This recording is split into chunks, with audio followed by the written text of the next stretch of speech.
Howdy, y'all. Thought we'd continue the dice setting basics and talk a little bit more about how the sevens happen. Or when you're making a dice set, where do you put the sevens, right? So we've been talking about hardware sets. We've been talking about V sets. We've been talking about um, cross six sets. So let's just examine, shall we, how sevens occur. All right.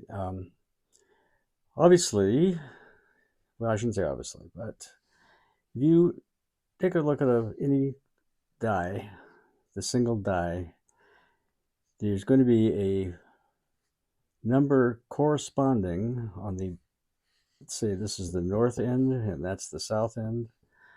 Those two together are going to always equal a 7. 4 and 3, 7, right? 2 and 5, 6 and 1. If you are ever in a well, I doubt it would happen in a casino, but if you're ever, say, maybe playing in a private game somewhere, somehow, if they even have such things anymore, if you don't see that the dice are constructed that way, you're in the wrong place. So anyway, uh, when you put the two together, now you have the combinations of those same, say, 4 and 3, for example, that on the two dice, the 4 has to pair with the 3 in order to create a 7, the 5 with the 2, and the 6 with the 1. So, when you're making a dice set or considering a dice set to use, it's important to understand, do enough practice so you understand when you throw a pair of dice, when they stop moving, what kind of result is there? Is the result uh, frequently the primary numbers? And those are the numbers that are not the axis numbers. Okay, these are the axis numbers. When you put them together, those are the primary numbers.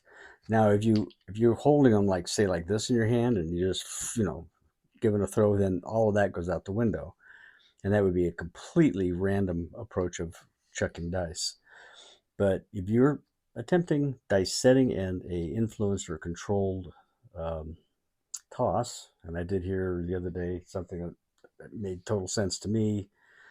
Somebody said, when you're controlling the dice as soon as you pick them up and throw them. You're exerting some control over that, and what you want is the best landing, the best result of that toss you can get based on a preset and a mechanical, repeatable method of delivering the dice. So, as we were saying, each number has got its corresponding number to equal 7 all the way around, and you need the 5s, 4s, and 2s and 3s on the same primary faces in order for there to be a 7s that occur with those primary numbers. So anytime you take and put two numbers together on the primary faces, a lot of folks call that, well, just another sort of hardware set. It technically is, it's the hardest way for those two numbers to appear, but for the 6s and the 2s, it's the only way for them to appear. And also for the 2, it's the only way for that result, a 2, a 12, a 4, or a 10 in this instance,